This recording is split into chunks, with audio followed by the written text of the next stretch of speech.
Minembwe. Pourquoi? Pourquoi il est venu travailler à Minembwe au lieu de rester à Kinshasa et d'autres coins? Vous vous rappelez l'image? Bakundaye sans moto. Moto était là quelque part. Alors que, bayaki ko pesa ngombe mibale, balobi, cadeau na boye ina yo, toye ko présenter yo, cadeau na yo, mais lokola yo yebi bato ya, mosala ko boko la bangombe te, tozo pesa 2 personnes, batika la kosonga yo. Alors que 2 personnes avaient la mission de l'abattre. Je vous ai donné l'exemple. Il y a commandant de la police, Nalek Sagaya Mikonyos. Azaya Équateur. Akena Minembwe comme commandant pour le territoire de la zone de Minembwe. Commandant la Mouki Natongo, puisqu'il est de l'Équateur, a Tekalika na Mutumoko ya Équateur, Nasimanae. Batunion sur Bazate. Je pose la question à Lobby. J'avais tous les éléments mono-ethniques. C'est pourquoi je m'en vais dans Monisco, j'ai l'image ici. Si vous voulez, je vous montre. Commandant envoyé par les gouvernements pour travailler à Minembwe, il est allé en exil. Nakata Monisco, il se sent en insécurité. Pourquoi Balobi? Puisque je ne suis pas de leur famille. Celui-ci aussi. Vous avez suivi Moïse Nyarugabo. Réclamer que, coûte que coûte, Moïse Nyarugabo est des Tuganero, M23 en avance. Par exemple, l'équipe d'avance du M23, na Sud Kivu, c'est les Tuganero. Là où Moïse Nyarugabo et je ne sais pas, à Sangisi groupe Sardine Naye, et Zalaka Yaye, à Sangisi Yaye, à Sangisi Tuganero Bangotou, à Sali M23, équipe d'avance na Sud Kivu. Il les réclame en disant que Olivier Gassita doit être accepté à Salana Minembwe. C'est Olivier ou rien. L'ennemi que Olivier va combattre aujourd'hui réclame la présence de Olivier. Oubliez la guerre dans cette partie-là, na Ovira. Et très souvent, quand Olivier va trouver quelqu'un qui n'est pas de là, je ne pense pas qu'on peut, puisque très souvent, c'est lui qui va les remplacer. Na bao nyonso bakufa wana. Bao makufa na réunion à Sala AVC. Celui qui l'a remplacé, c'était l'adjoint de Baouma. Même chose avec tout ce que nous avons perdu de la zone ouest, qui sont morts dans la zone est.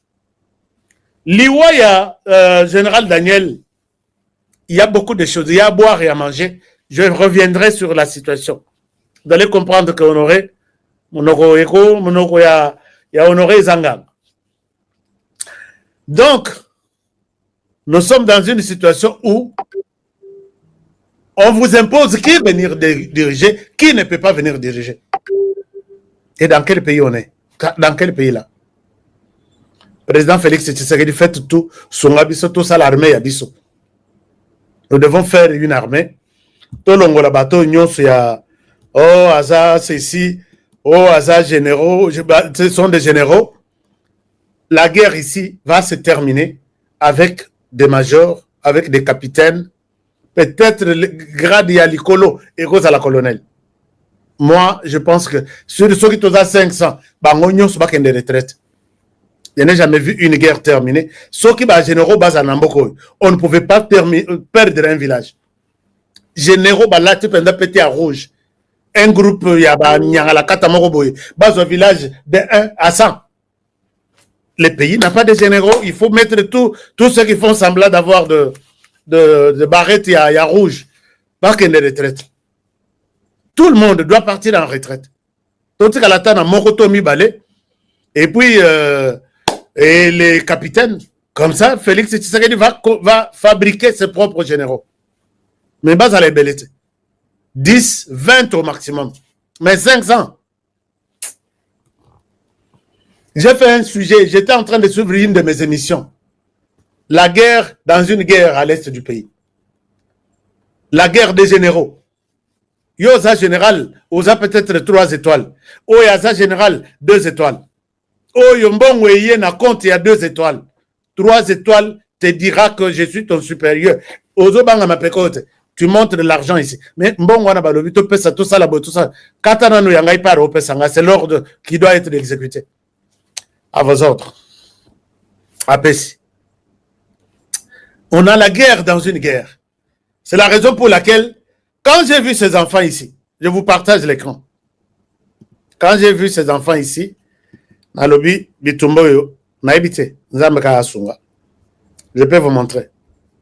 Quand j'ai vu ces enfants ici, ils parlent là pour les comptes et à général Gassita. Suivez, hein? Suivez quand même. Tolobaka, mieux vaut en parler. Et puis, est-ce que vous pouvez suivre ce que ces enfants disent?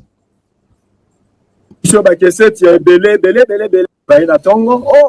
basoda boya to ebele basoda bakomi pemeni ba continue à dépôt et armement ici ba munitions ba cassette ya ebele matingo ngoma ebele bazi ba dépôt ya bazi munitions bazi ba tina kati ya mutuka bakena ngo quelque part na cité baké ba tia ngo na dépôt les munitions moko eza ya ebele cause amuke je pense que 250 cassette ya munitions si 250 cassette ya munitions ils ont la valeur il y a $300 na moko sikangoyo beta kaliki na $300 multiplié par 250 qui est 7 ils ont déjà au-delà ya mbongo moko ils ont ya ibele donc sikangoyo yari ba soda ba komi sikangoyo puisquement ba kozi ba lobi ke lelo to zala bitumba je pense que soda zangi ndenge ya ko défendre mboko ko bunda sikango aza ko bunda pe na nani ko sikango bunda pe na nana ngo bien sili ke ba lobi lelo bitumba ba soda bo bunda ba soda ba zangi munition parce que munition nyo surtout ya l'état type ko ka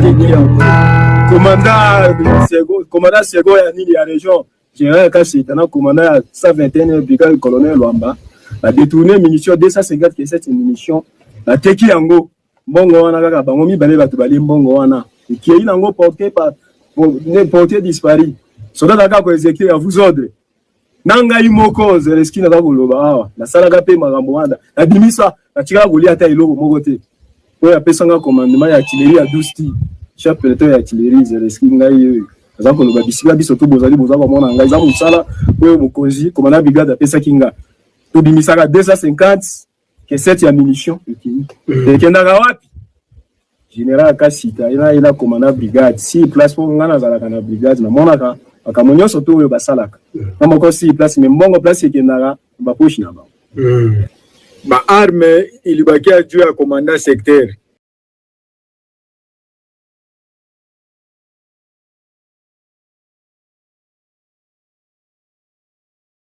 Est-ce que vous avez suivi les témoignages de ces jeunes?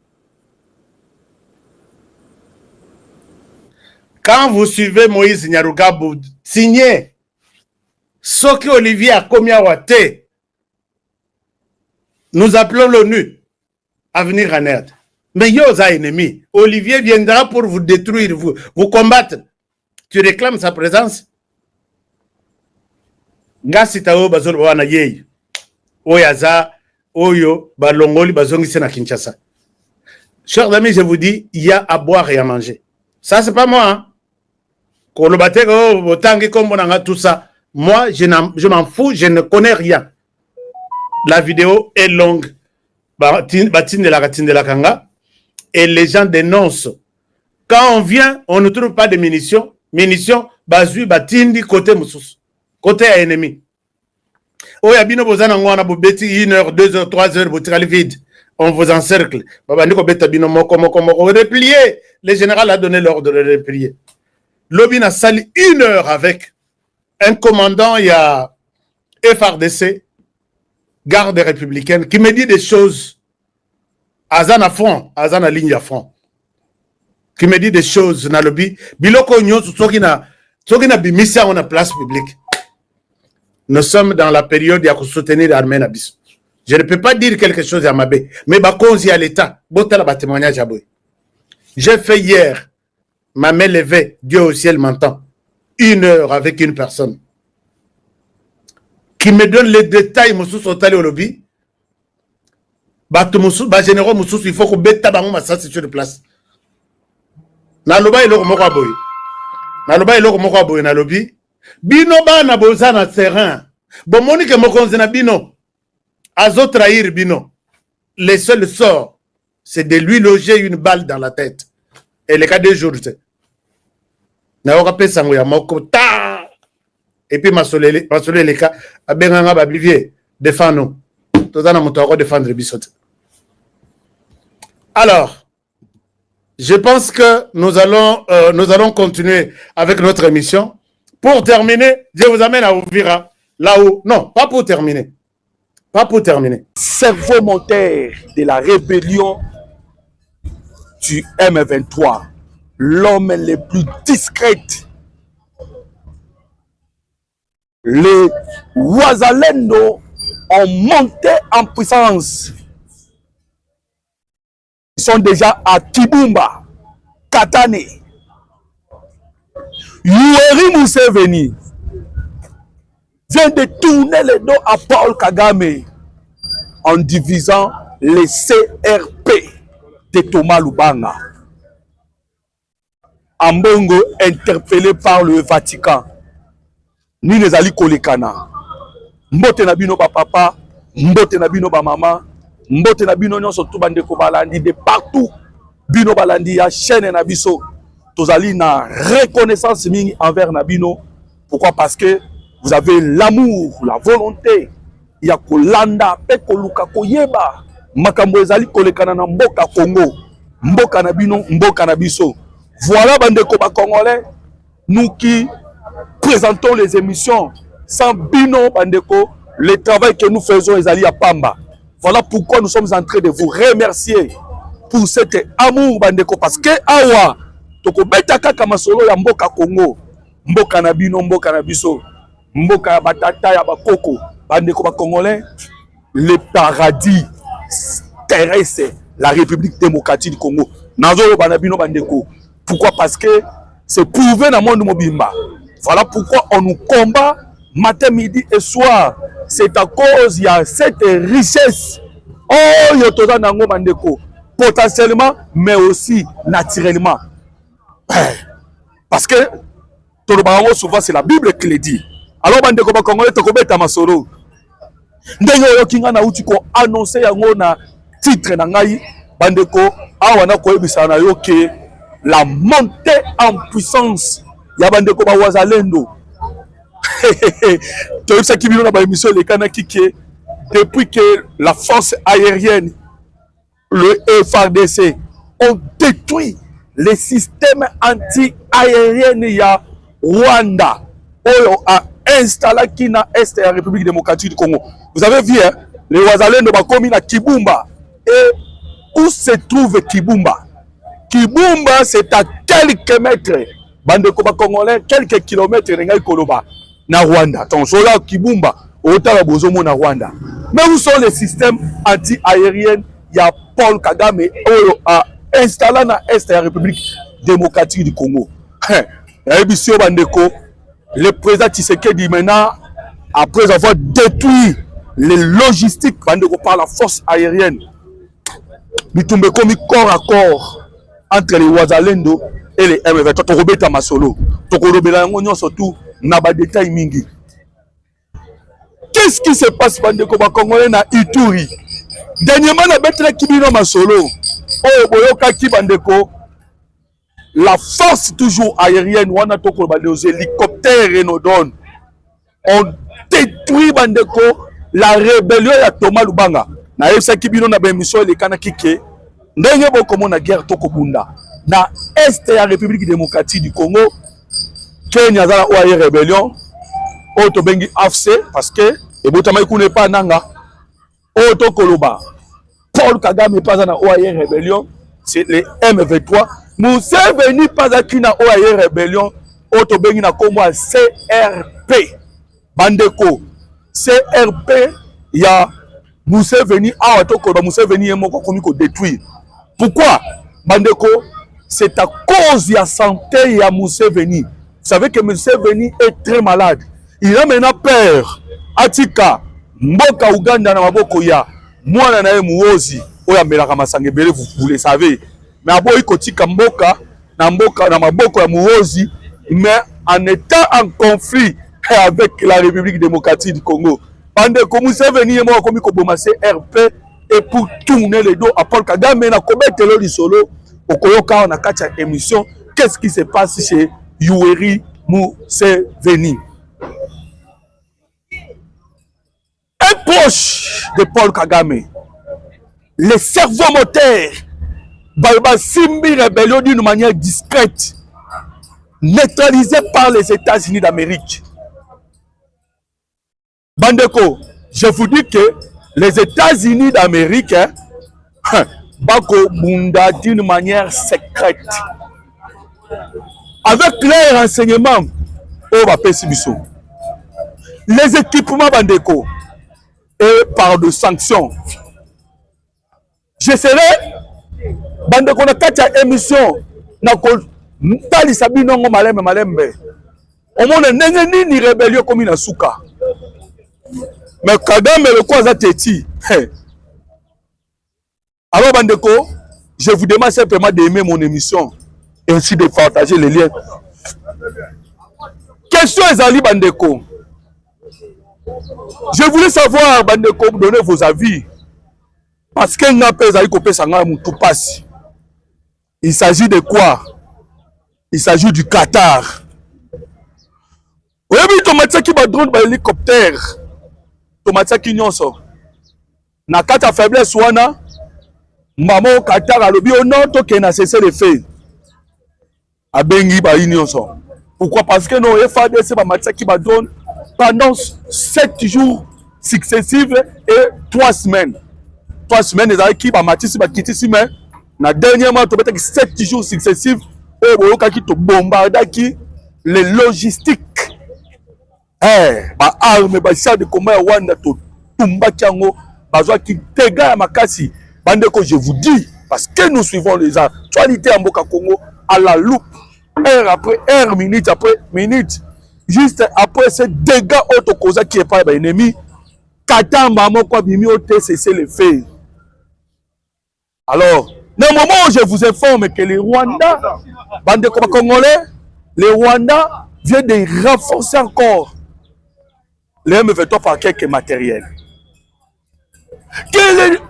Comment bande de Congolais, je me pose la question, pourquoi Bamboka lokola ba Kenya, disons le Kenya, Bamboka lokola Qatar, je voulais dire surtout, et puis en France, Mokozamboka sengela zo décision te.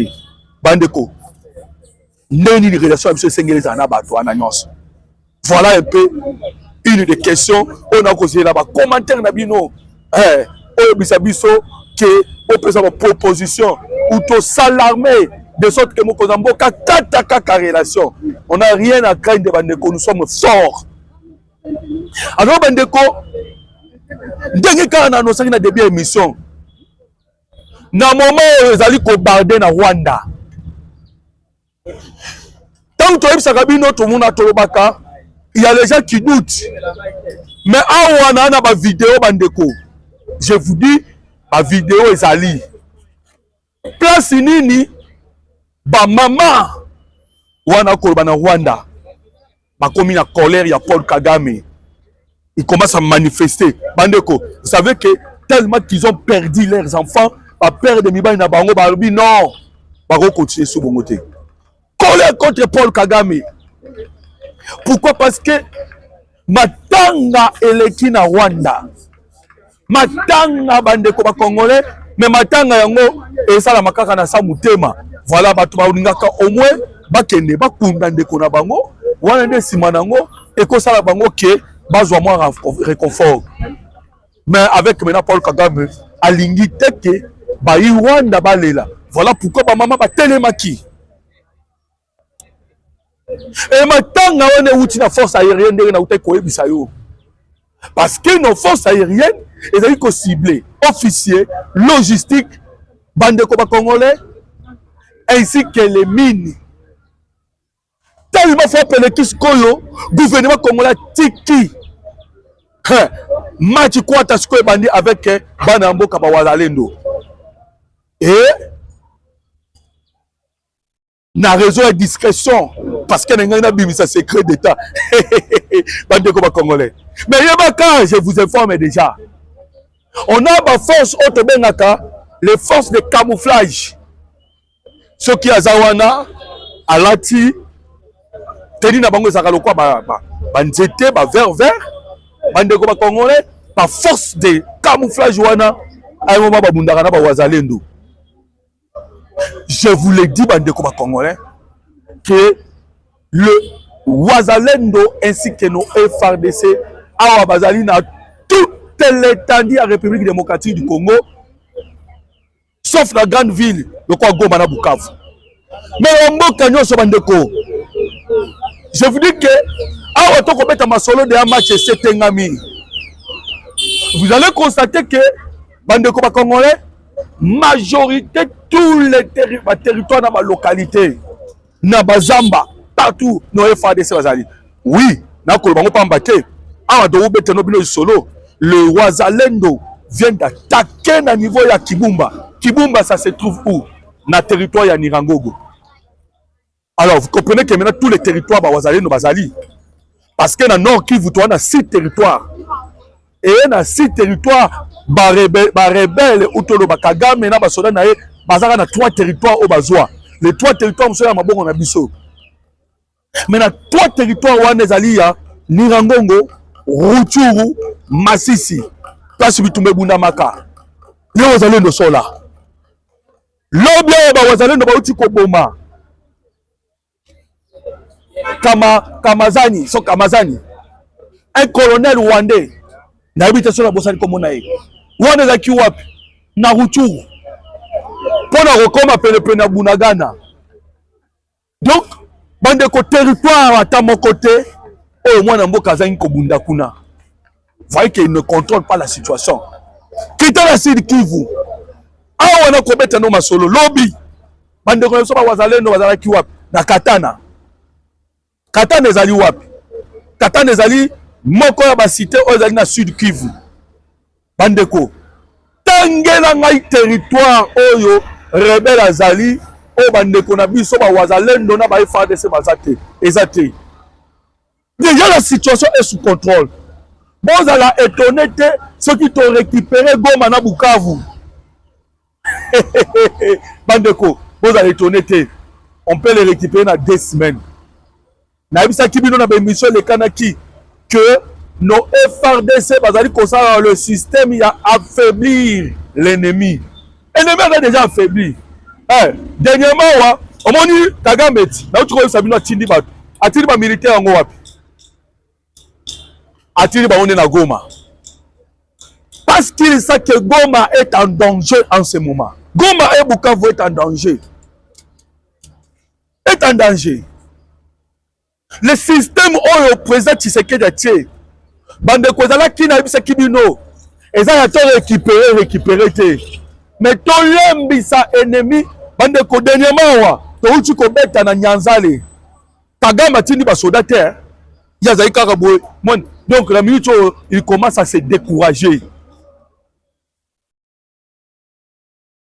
C'est pas pour rien que mon politique kanambe a tché kobimakuna na nini na Kenya. Essoufflé le Kenya, essoufflé bande ko Congolais. Tellement essoufflé. Ba komi ko kota sko ba réunion pour pas ça sko yo pression diplomatique. On comprend les gens qui de bango. Tant que vous avez il y a pression militaire. Ils pensaient qu'ils ont gagné. Non? Tu as mis la diplomatie. Tu as mis la diplomatie.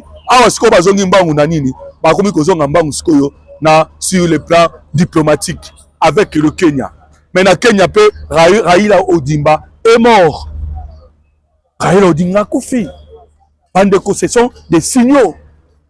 Et celui-là qui maîtrisait un peu la jeunesse. Ah, sikoyo bande ba Congolais. Alors, dans la sikoyo que au moment où bango bazali ko kende na biso dans ce système, bande ko ba Congolais ba memi biso diplomatie sur le terrain. Museveni a lobby à soigner relation. Yoweri Museveni nazo bisana bino, Yoweri Museveni a lobby à soigner relation na République démocratique du Congo. La fois dernière, on a été solo na dossier Lac Albert. Museveni a tali azomoni ke ndenge Qatar baje akosala Émirats Arabes Unis la France on va collaborer na ye na makambo etali na Total Énergie une entreprise ya ba français oyo ba piyaka le minerai congolais otokobenga na kombo pétrole ye moko Museveni atindi mwana na ye pour na ba négociation toye ba ndenge nini toko partager les intérêts ya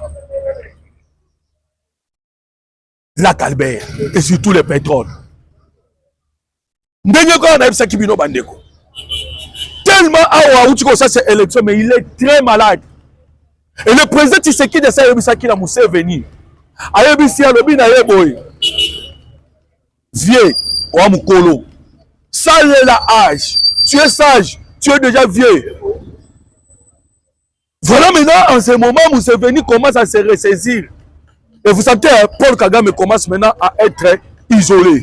Du jour au jour. Isolé, bandeko wa Congo. Na ebisi binoke, makambo ezali ya kobeba. Koto Kagame bako isolé par Museveni. Pourquoi? Parce que, bandeko, nini elekani, quand je dis isolé, je dis pambate. Le mouvement que lui-même Museveni avait créé. Kuna na Uganda, na Congo, ya CRP, ya Thomas Lubanga. Mouvement wana nde na kobeta bino masolo en ce moment mouvement wana ezali divisé. On est massisa kango mouvement comme divisé et kaboni biteni les gens commencent maintenant à discuter sur ces mouvements là. Au moins ndenge bakomo kenakao les événements commencent à se suivre. Na uta ko bisa bino ke des militaires ougandais bayaki basolo na ba FARDC pour na likambo itali Lac Albert parce que na ba problème yango wana. To pusani boye directement kaka bango moko wana bandi ko kwesa mouvement et les FARDC je suis sûr bandi ko ba congolais ezaka Uganda yo mtateka ki ba position. Pourquoi? Parce que Museveni veut maintenant que paix ekota entre mboka na mboka na biso parce qu'il est déjà partant. La maladie de Jésus grave o ekoti na kati ya nzoto. Alors bandeko ndenge kaka to ko yebisa bino ke Est ya RDC na minute ezali sous contrôle. Ah, ndeko moloto, tu dis des choses. Non, et puis que ndenge bo réagissez de temps en temps par vos commentaires et aussi par vos réactions. Non, mais je vous dis que ils sont sous contrôle. Bon, moi, il a ngate. Ceux qui sont sous contrôle, nanga. Il a échappé. Et puis, garde corps na va tomber. Bandeko, garde corps na va tomber. Makambo za osere bandeko. Ne vous trompez pas. L'Est de la République démocratique du Congo ezali bandeko ana ko sabino ezali na minute sous contrôle. Le viseur. Na savez bien que les États-Unis d'Amérique déjà basiba installé missile Mobimba. Missile Mobimba ça déjà awa to koloba bandeko congolais. Missile. Satellite américain ezali. Ils ont déjà kozwa position nyonso ya rébellion. Satellite. Position nyonso tout ya rébellion. Position tout ya ba soldats rwandais. Sous contrôle. Sous contrôle. Vous comprenez que bandeko ba congolais ba cause ya rebelle, ba rebelle nyonso. Bazali la nzela ba kokiba te. Ils sont déjà contrôlés. Naamoni maman nanga. Porté disparu. Bandeko il a échappé. Torozela. Parce que nous savons que les rebelles, à un moment, ils ont secret. Ils ont secret.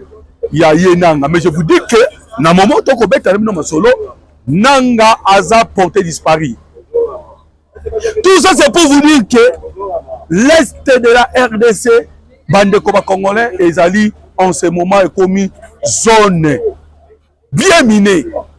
Bobi ndenge basalaka na Angola tellement piège les kayiming ba loni ba mine partout. So ko chokufi na uti ko ebiso ndenge na Rwanda kuna no matanga na uti ko ebisa yo très bien miné Tout ça, ils allaient que la fin de la guerre. Alors, Bandeko, dans ce qu'on est dans l'émission que nous solo, il y a un proche de Paul Kagame. Oh, les Américains va frapper. Bandeko, vous vous souvenez, hein, n'a rappelé Bino Pobo Kabonu comme on a Koyeba, que les Américains, voilà le second qui a les Américains ont dit Donald Trump. Parce que les Américains ne sont pas souffrance à Bissau.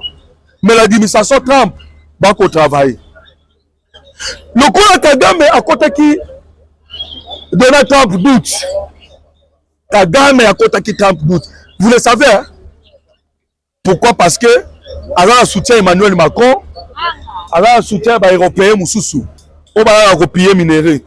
Alors soutien à quelques pays africains à côté Trump doute. Trump a initié les États-Unis d'Amérique à Boykoya.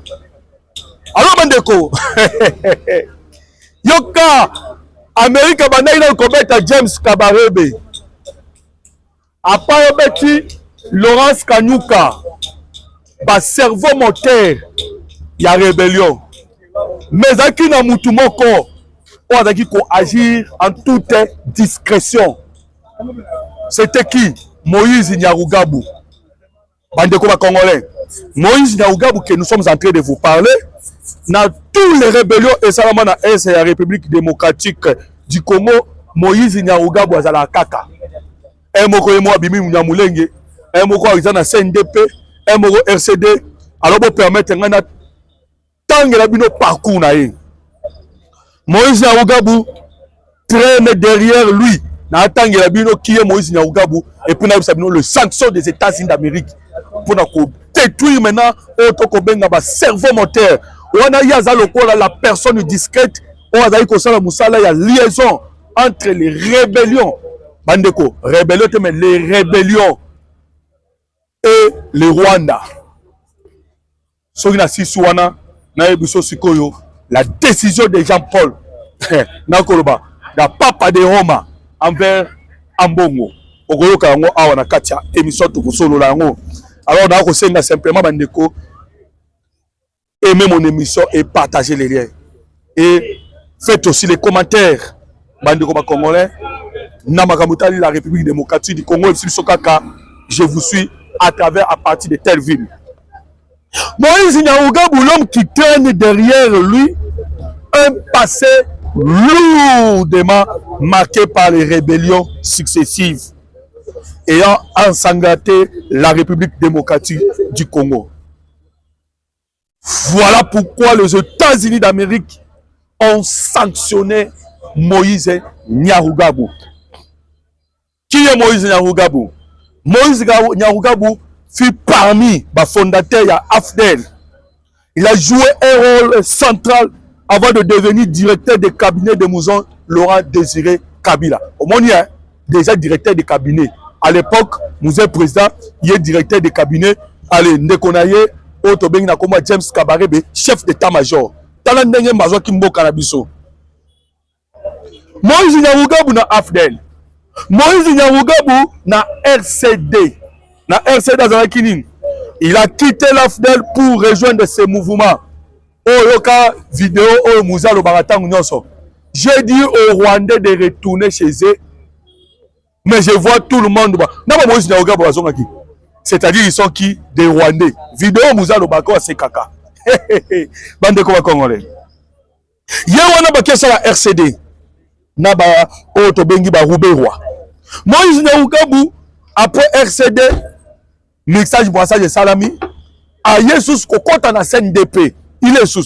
Qu'est-ce qu'il a joué comme rôle dans CNDP? Moïse Nyarugabo a joué qui rôle? Il y a conseiller à Gilles Moutebousi de prendre les armes et avec un contact avec Laurent Kunda Batouare et il y a eu une même vidéo avec Kunda Batouare. Ça c'est toujours Moïse Nyarugabo. Moïse Nyarugabo a créé Twiranarero aux Akanaminembo. Moïse Nyarugabo lelo azali na M23 AFC bande ko ba Congolais ba o bazali lelo kwande la République démocratique du Congo et puis boye komona 7 Kikuni boye komona Joseph Kabila cette Kikuni na Moïse Nyarugabo bandeko. Bandeko. Ah, nous allons comprendre que les Congolais mususu. Hein? En tout cas, nous devons mettre fin à Blokwana. Voilà bandeko. Obike et ça n'a pas si parce que je ne sais pas si c'est la stratégie politique. Bandeko pour commenter. Pourquoi nous qui communiquons, on nous suit bandeko à la lettre. Ndenge na kobeta masolo mboka Congo. Ba kolandanga à la lettre. Il suffit qu'on a tenga maman mukeboy. Okoloka ba ekolukanga bakangi ngai. Bakanga ki moko na biso bongo. On ne cesserait de le dire. Biso ba toko pesa bino ba actualité ya mboka par amour. Toko lia tambongo ya république. Mais un individu de quoi cette Kikuni a quelque sangana Moïse Nyarugabo avec parcours non soit Moïse Nyarugabo na otiko tangela bino. Pas aller le côté. Pas aller le côté. Donc il y a des Congolais mususu bakwaza puissants na mboka oyo. Il y a des Congolais mususu qui sont intouchables. Mokoza mboka. Esengelo tala makambo oyo. Parce que nous autres nous sommes même pas protégés. Il suffit comme je viens de le dire. Dans cette Kikuni Uti Kozana Moïse Nyarugabo, il est maintenant partout Moïse Nyarugabo que je suis en train de dire. Et les Américains l'ont sanctionné. Les Américains vont sanctionner. Bandeko, va sanctionner. On a commis une troisième personnalité puissant, important. Il y a un mouvement rebelle. Oyo, et ça n'a pas parcours. Bandeko, tous les Congolais, ça la rébellion. Bakufa, Bawamba Jawamba, ba Yeroja, Nani, tout bazaki na musée, tout na musée Yemoko, Bakufa, ba Zaïdi Ngoma, Bandeko, tout Bakufa. Mais au Romona, Roubero Bazali, Nyarugabo Bazali, tous les autres, même les tout là, Bazali. Et il continue toujours dans la rébellion. Mais les États-Unis d'Amérique a sanctionné maintenant, il y a commis troisième tête frappée par les Américains. Bah cerveau moteur, il y a une rébellion. Même si que Trump a parlé la page, il y a une rébellion autocobé Tamasolo et le Monabino. Alors, il y a continuer Kotanga, Makambo dossier, il y a Moïse Nyarugabo. C'est très important parce que a commis déjà vraiment un tournant dans la République démocratique du Congo parce que des figures emblématiques, des figures oyo. Il y a bandé la République démocratique du Congo comme Kokoma. Ote moko na moko. Ah on a obété solo. Voilà. Quelle raison? Il y a sanction, il y a américain. La raison est celle-ci. Son implication répétée dans des conflits armés et son influence jugée déstabilisatrice dans la région de Grand Lac. Un exemple révélateur, lorsque son fils a épousé la fille de l'ancien général de la police Bisenyimana aux États-Unis, l'ambassade américaine a refusé de lui accorder le visa. Déjà, les États-Unis ont dit que États-Unis a Donald Trump. Tant beaucoup de gens qui ont eu contact avec Batouana. Même si vous avez émission le Kanaki, que Donald Trump a encore commis un solo. Et Tiralikaka, la loi Oekomamaki sur la rébellion du M23, Bandeko Ezalaka adopté pour que les États-Unis d'Amérique va reconnaître les M23 comme étant un mouvement terroriste. Bandeko, tant qu'on va reconnaître Bango, le mouvement terroriste, c'est fini. Mais en ce moment, on a nous konyata bango malembe. Bandeko awa ndenge na kobeta mino masolo baje ezate pourquoi? Parce que la République démocratique du Congo il faut ezwa kimia et kimia ngo eza bajete. Alors moni biloko bakenda au sens qu'on a Kenya ndenge zindi ezindi na mai sans impact tinate au moins bato ba makila ba vwemba ba set qui kunyo un coopérant un jeune coopérant qui sont prêts à vendre bandeko au teka mboka na eka rapona nini pozo mbongo bandeko ils seront jugés par l'histoire ya République démocratique du Congo. Alors bandeko, na betelo skoli solo, il y a cette grande décision. Oh, les Américains, bandeko ba Congolais, bazali ko opter. Ndenge na uti ko ebisano que Paul Kagame s'est entêté ya kokende États-Unis d'Amérique. En créant des manœuvres régulatoires, en créant des manœuvres, en créant des faux fouillants. Mais les Américains, ils sont déjà déterminés. Il faut que les États-Unis d'Amérique, Oyo Mokozamboka, Félix Antoine Tshisekedi Tshilombo, Atindaki, Maman Judith Suminwa.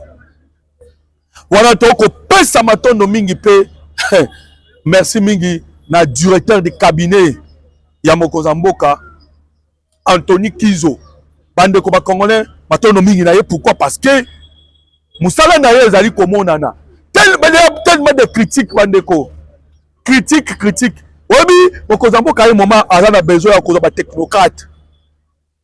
C'est grâce à son équipe wala ko féliciter na kati ya équipe na ye.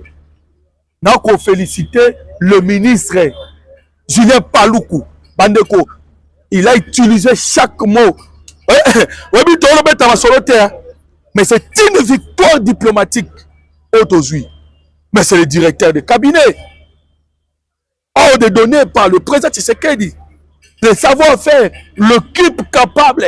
Il y a quelqu'un qui défendre, pour convaincre Bandeko Congolais des investisseurs. Pour investir et investir bandimi bayana 200 milliards bandeko eza matata tezali, c'est du concret.